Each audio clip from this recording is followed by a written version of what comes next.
Okay, so the piano is back in place, and one thing you'll notice straight away is that all the keys are straight now.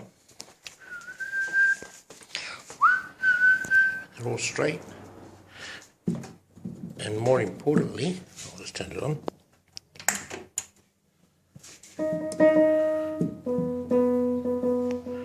So these middle keys were a little bit mushy. They were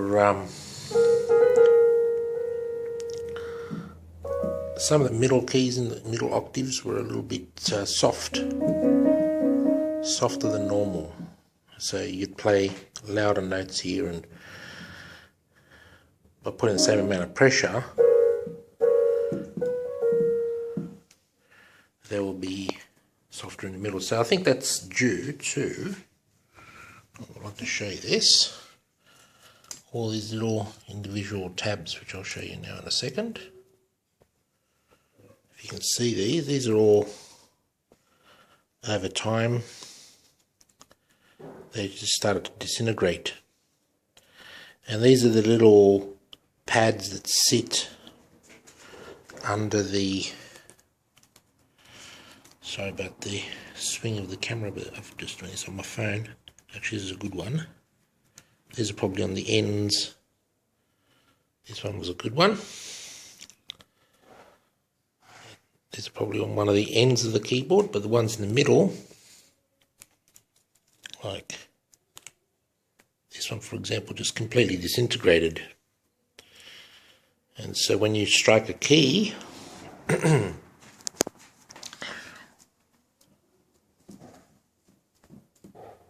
strike a key here, where is it? Just about there.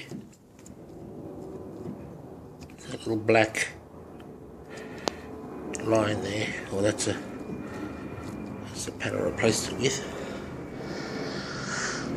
So I was told by, so unfortunately you can't get those little pads anymore, and I replaced it with a little bit of leather. Just cut out a piece of leather in the same shape, and I just glued it on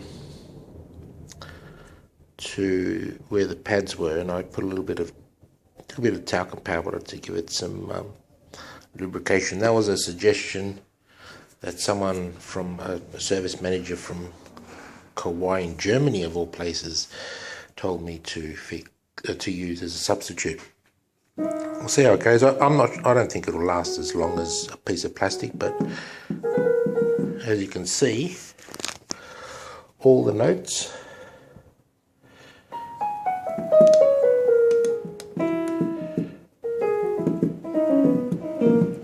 play uniformly. Now the other problem with this keyboard was the C and the E on these two notes don't work. And the same thing here. The C and the E don't work, and I think it's the G sharp doesn't work either. The G sharp, A flat on both. So it's only these 6 keys. Oops, these 6 keys. Better if I actually see what I'm doing. That key, those 2 keys, those 2 keys, that key, and that key doesn't work. Everything else is fine.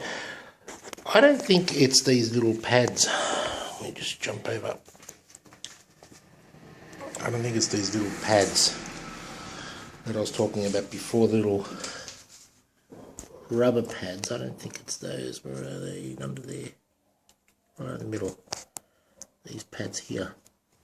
I don't think it's these ones. I think it's more of the circuit board.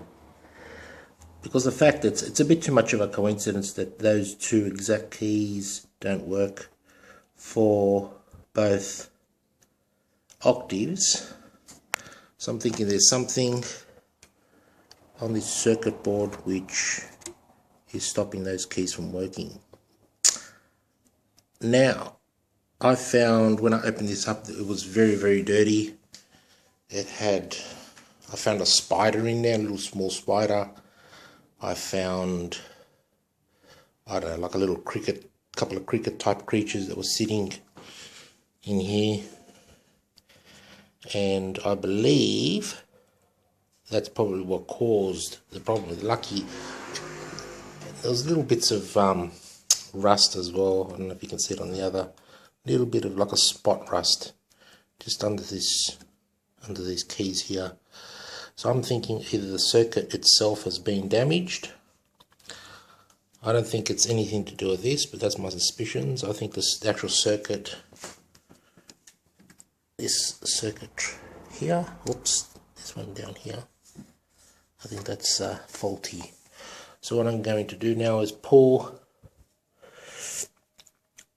this whole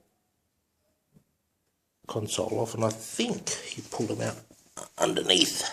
There are some screws, so I'll pull them out and we'll see how it goes, if I get any success. Okay, and if you've got any questions, like I said, just post a message. I know it's an old keyboard and but it still works, and the speakers still work, and it actually sounds pretty good. Probably not as good as today's. Let's put the volume up a little bit.